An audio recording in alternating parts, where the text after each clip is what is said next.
So let me first give you a quick outline on what I want to talk about. First of all, why do we even look at multigrid methods? Now, you have heard in between today several times people already mentioning it. So it obviously is an important algorithm. I will give you a brief comments about algebraic multigrid software that's available within the software packages we mentioned today.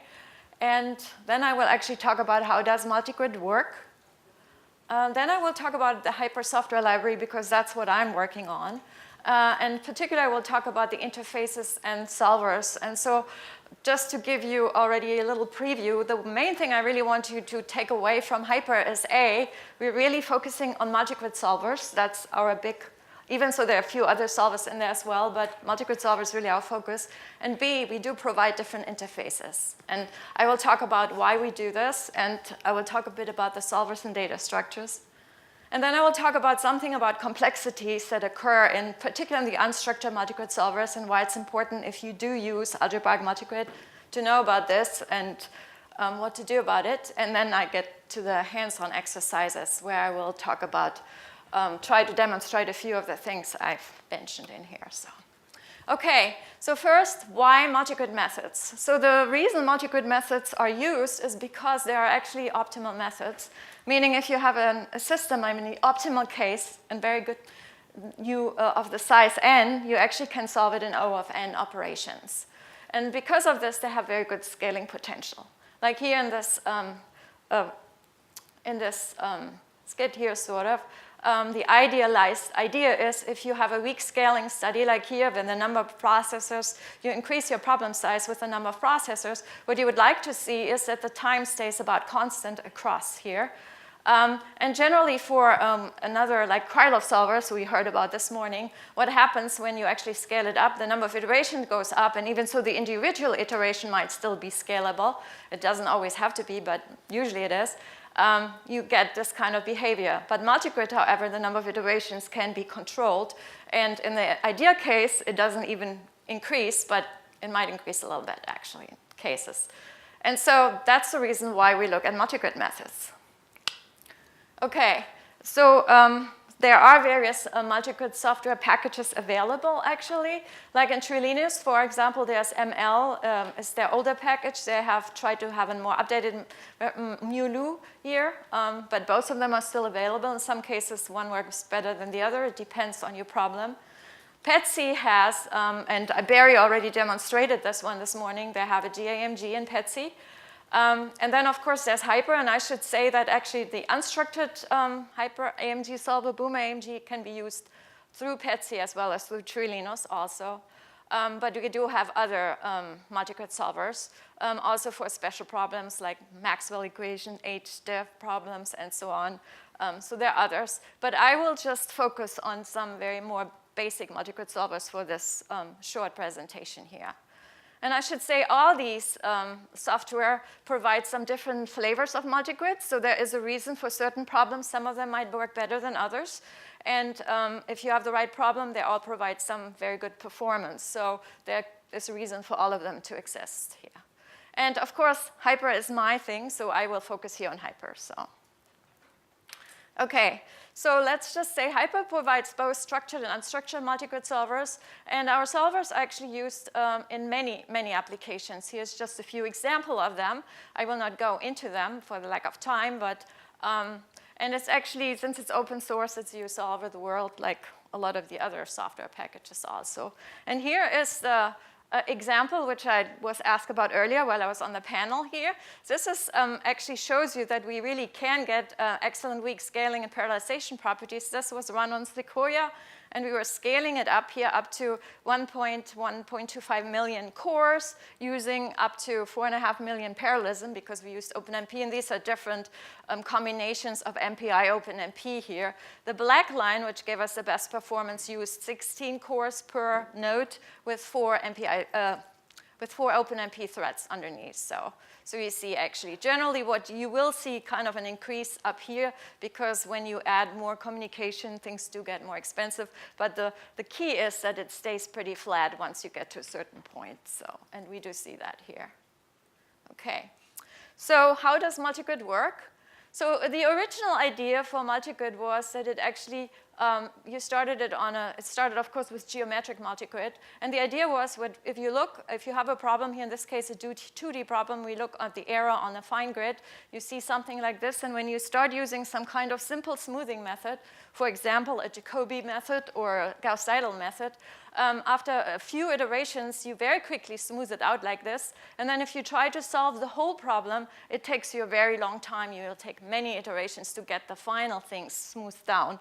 So the brilliant idea for multigrid was essentially to say, OK, let's just go to a coarser grid and smooth down here. And so the error has to be approximated on the coarser grid. We try to smooth it down here. Again, we just do a couple, 1 to 2 smoothing iterations, and we keep going down until we are all the way down, potentially just one point or just a few, until the system is small enough you can just solve it.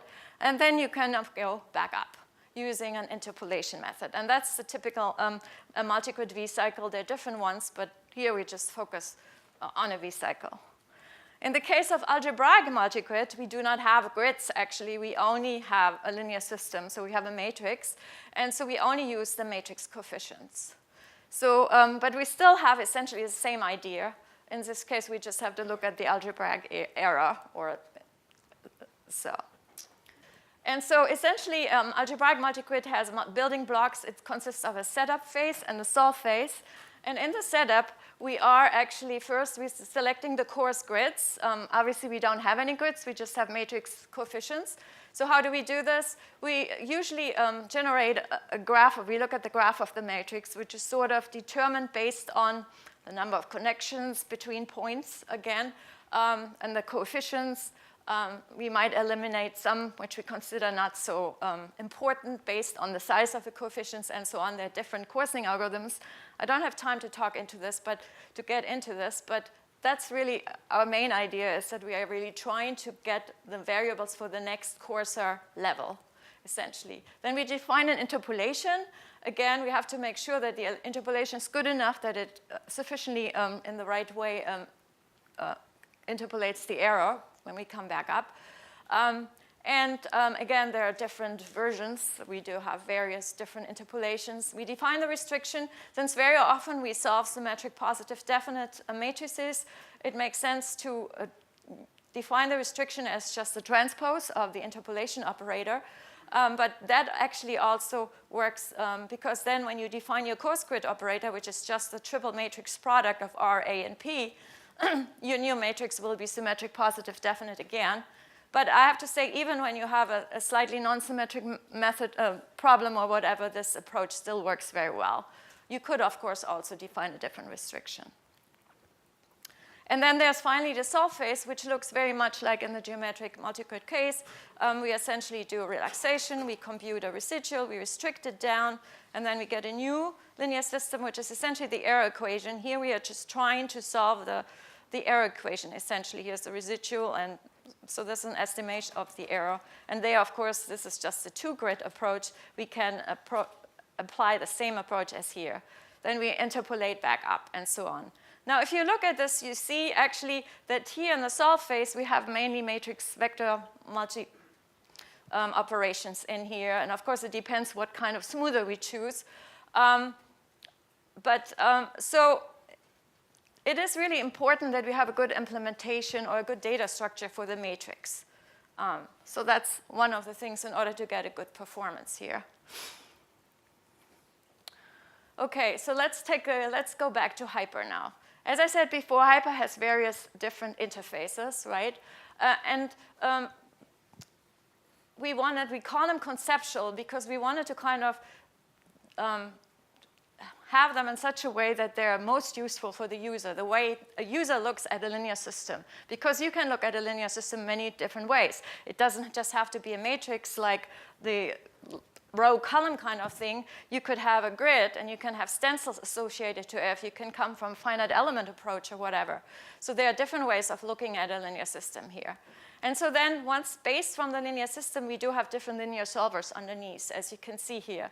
And they can be used through different interfaces. For example, PFMG, which is our fastest multigrid solver here, can be used through the structured interface here.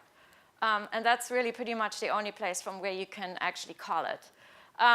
But our unstructured multigrid solver, AMG or BoomerAMG, which comes more out of the linear system, the linear algebraic interface, can actually be called through all the interfaces because it has the most general data structure underneath.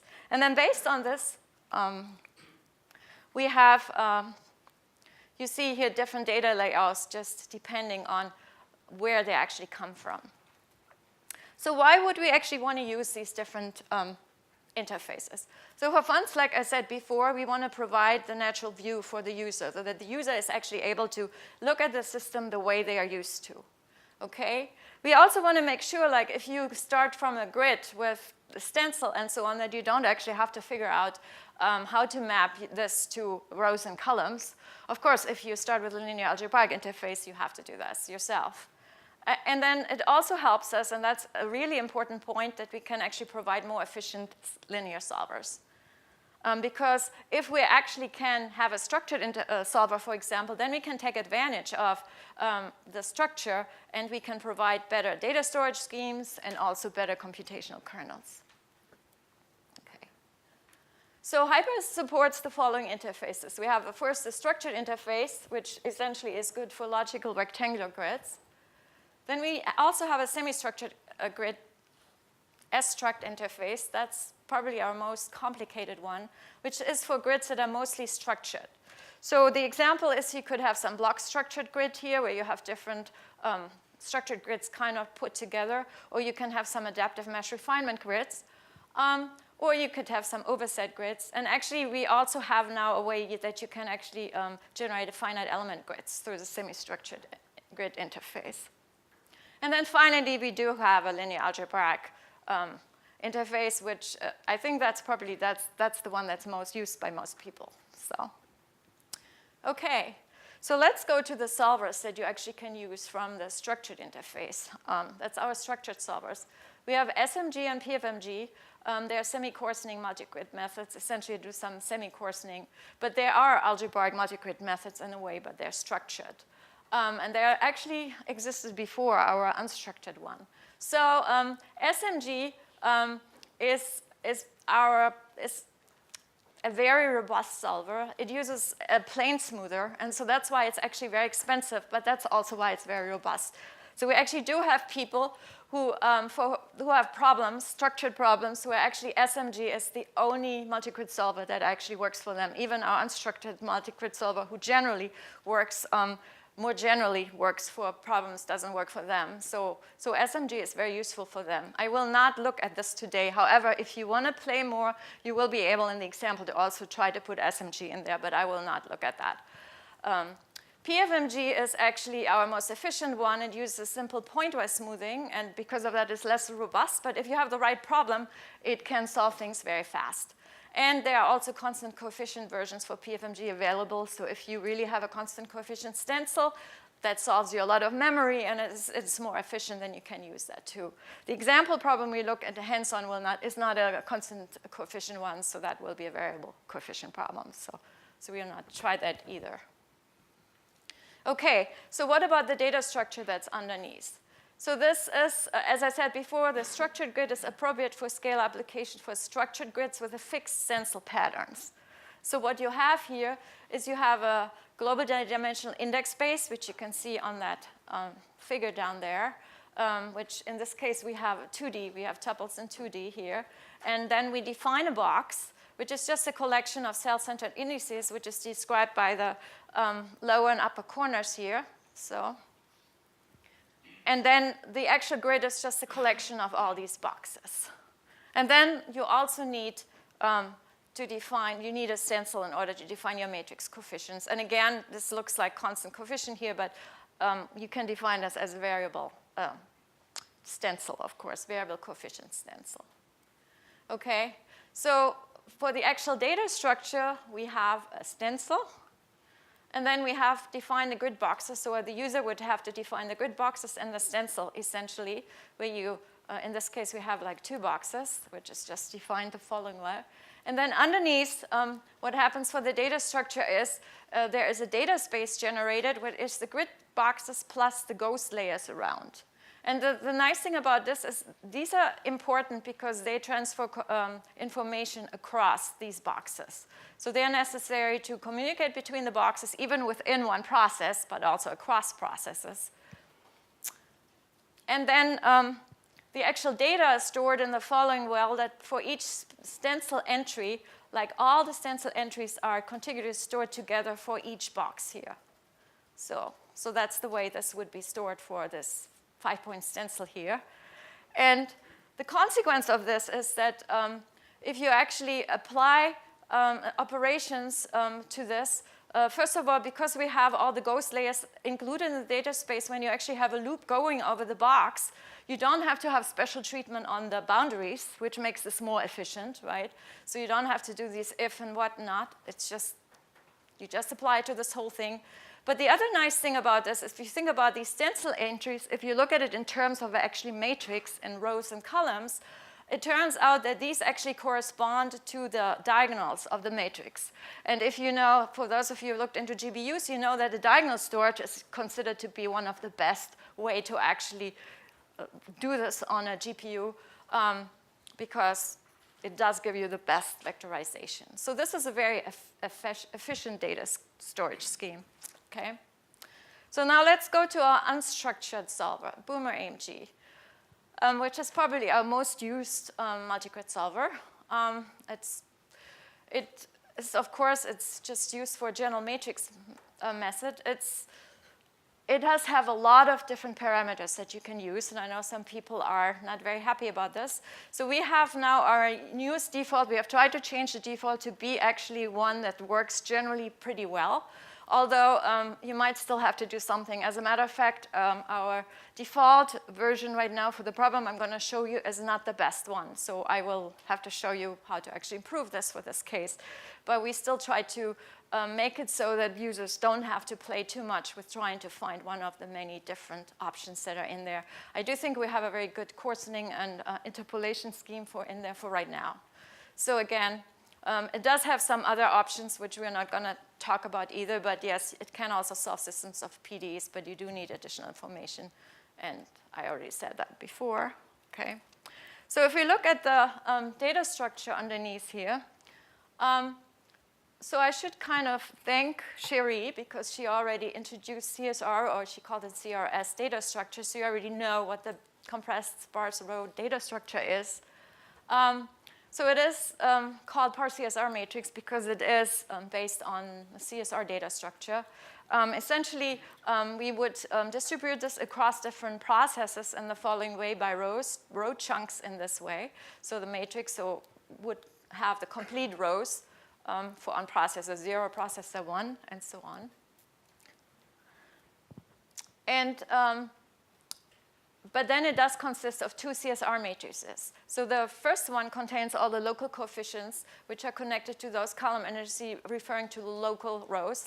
So all the coefficients, non-zero coefficients, I should say, so it's not a dense matrix, it's just the non-zero parts, would be contained in the first CSR matrix, the local one.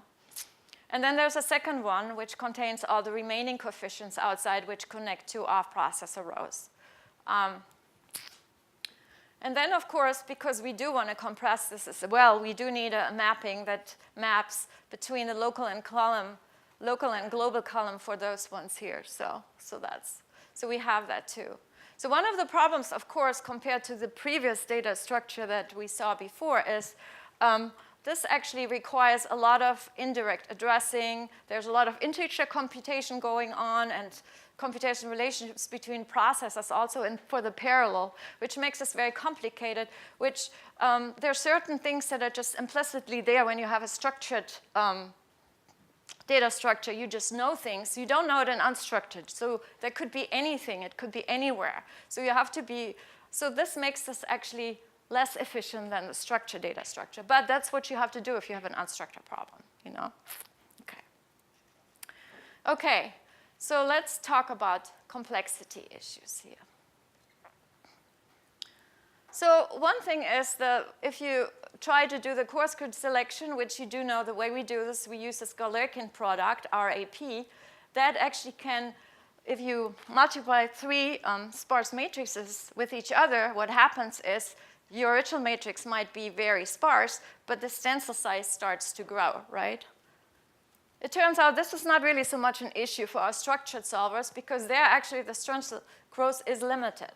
So in the 3D case where if you start with a 7-point stencil, so in the worst case we get to 27 points on the coarser grids, and that's where it ends for our structured solvers. As a matter of fact, for PFMG we even have a non-Galerkin type version where you can keep the same number of points. So you can keep it on 7 points all the way down. And so you don't have that issue. But in the unstructured case, you cannot rein this in.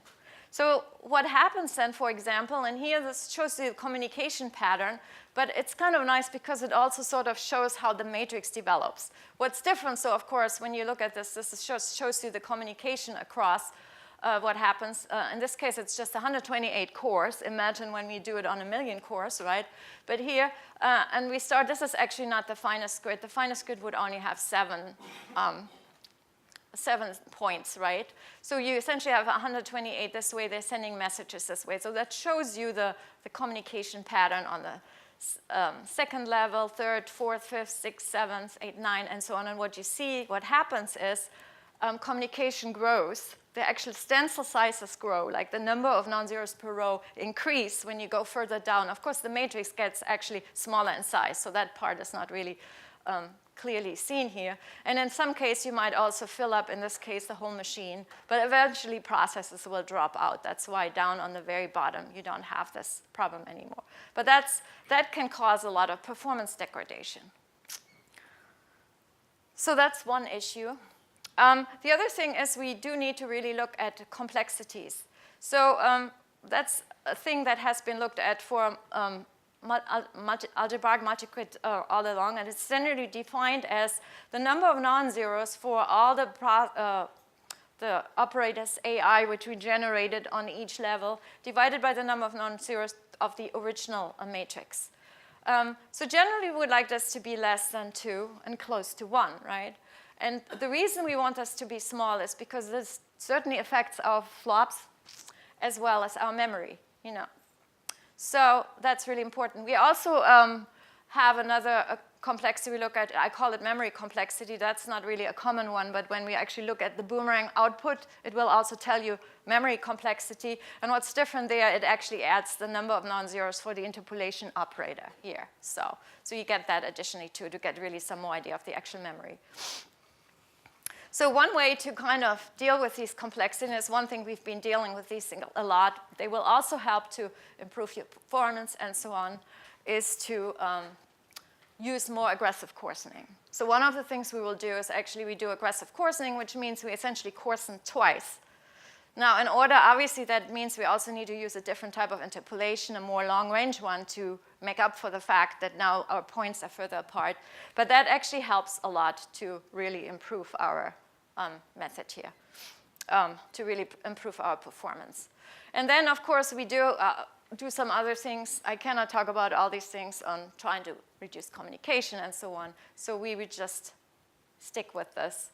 For you, if you actually want to use AMG, you want to make sure you look at the complexities, you can print them out, and then you also will make sure to deal with that if it turns out to be really bad. Okay, so then I just have to say one more thing, and I know you've heard this already from several people. Barry mentioned it first, and some others. It's really important to actually also that algebraic multigrid is often used as a preconditioner, as a matter of fact, to Krylov methods and so on, and this helps actually to additionally improve performance, to actually get your solution faster. Because somehow, especially when you use aggressive coarsening, you should really combine this with a Krylov method, and so they sort of help each other to really give you better performance and better, faster times, less iterations. So, okay, so now it's time to actually start looking at our hands-on exercises. So. We will actually look at a problem, at this equation that's, look at a linear system that's generated by AMREX through this equation here. with Dirichlet boundary conditions. Our grid will be a 128 cube size grid, which is actually block structured and consists of at least 8 subgrids. And I explained that this morning. If you would use more than 8 processes, you would get more. We will only use 8 processes for our hands-on. And the right-hand side is here plotted for this. And if we use this right-hand side, we get the following solution. This is a variable. So, OK. So that's that. This is just our usual statement. All right. So let's just go to the hands-on now. OK. So I'm actually already in the right directory. So let's just take a look. That's the directory you guys have to go down here. It's under the hands-on AMREX AMG. OK. And then let's take a look here at the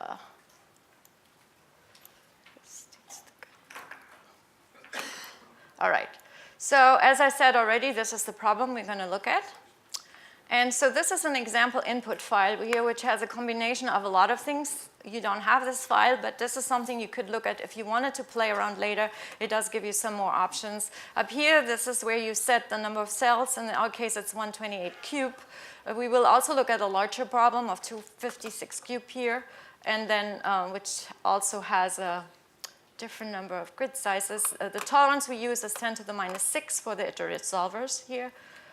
OK. So let's just first solve this problem using PCG. Yeah. And see what happens. OK? All right. What we see here is we see it took 213 iterations. And it took, we'll only look at the real number here for the time at 3.2 seconds. We're not worried about the other two because there are some other timings we're not interested in. So, so now let's see what happens if we actually try to solve the whole thing with PFMG. Now I should say for you, I put several input files for you in and they're already named the right way. You can later look into them just for purpose of keeping this shorter. OK, so let's do PFMG. OK, so what do you see here? You see now it took 22 iterations. So it's 10 times, converged 10 times as fast. It took about half the time. So what does this actually mean for your actual iteration? You can see it's actually quite more expensive to use PFMG versus CG. One CG iteration is a lot faster than PCG. So now we should also combine this actually with as a preconditioner to PCG, as I said before, to see what happens if we use PFMG as a preconditioner for PCG. Okay. So what you see now, we get an additional improvement in time as well as in iterations. It's now it converges twice as fast, and we get a little additional improvement in time again. One iteration now is even more expensive because we combine the CG portion with a multigrid cycle. So, but overall, this gives us our best time so far, 1.24 seconds compared to the original 3. So it's almost 3 times as fast as just using CG. OK. So now we want to try to do this using a bigger problem size. OK? So, because I wanted to see what happens when we actually scale this up.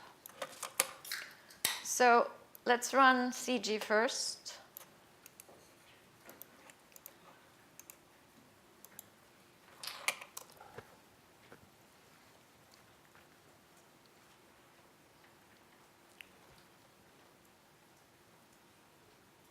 That takes a little bit, because this is really slow now. How much bigger is this problem? It's about 8 times as big. But so yes, so it will be slower. That's why I already reduced the tolerance to make sure it's take that long. It should take about 40-some seconds.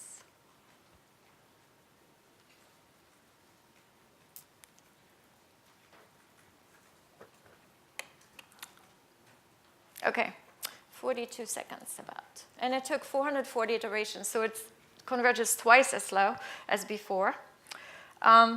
Let's let's run PFMG PCG. Oops, we don't want to do that. Okay, and see how fast that is.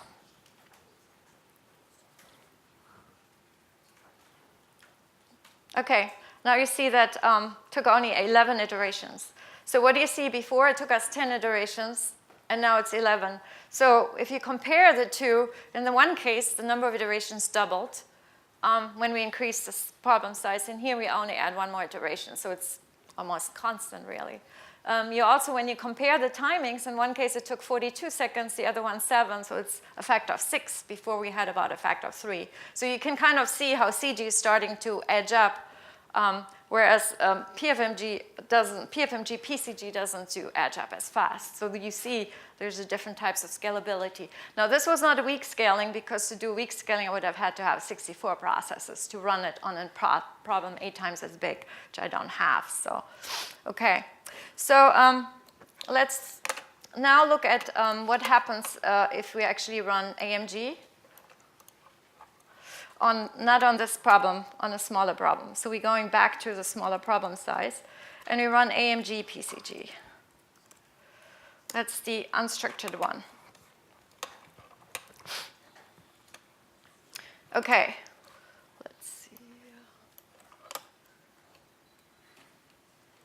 Okay, so first of all, this prints out a lot more stuff. So what you see here, for one, is we have the problem size is 2 million here. You see we actually have a 7-point stencil on the finest grid. And then you see the stencil here, which says the maximal stencil increases. So it definitely goes beyond 27. You see up to 185 here in the maximal case. Further down, and we have a total of 8 levels here. Down here is interpolation. And then if you look at the complexities here, we have a complexity of 3.2. Now remember what I said before, what we like to see for complexities? We like to see something closer to 1, and this obviously isn't. So that's bad. So the number of iterations was 10. That's similar to the PFMG case. We had the same number of iterations, but there it took 1.24 seconds. Here it takes 4.72 seconds. So this is even slower than the PCG one we ran for this particular problem. That's not good. So what happens, that's why I said in this case we do need aggressive coarsening. So remember we have 8 levels here, and the complexity was 3.2 about. So let's run it with aggressive coarsening here and see what happens. Okay. So we see here, now it only took 7 levels. We essentially skipped a level almost, right? We still have some big stencils here, but overall it's not quite as bad. If we look at our complexities now, it's 1.36 instead of 3.1. So it's much better. So we're saving a lot of memory, actually. And our time is now 2.2. It took us more iterations, so that's what happens. When you use aggressive coarsening, usually you will have more iterations. But it's much better. So it's still slower than PFMG PCG, which took about 1.24 for this problem, but it's a much more reasonable performance. And it is definitely better than the originally just CG alone. If you would scale it up further and run a big problem for this, then you would end up seeing that PFMG still will scale better than AMG, but overall. So the point here essentially is if you do have a structured problem and you are able to use a structured solver that works well, you should use a structured solver, not the unstructured one. But if you have an unstructured problem, AMG works quite well too. So if you need to make sure you look at the complexities and make sure that you set the right parameters in this case and add aggressive coarsening. So that's pretty much all I have to say. And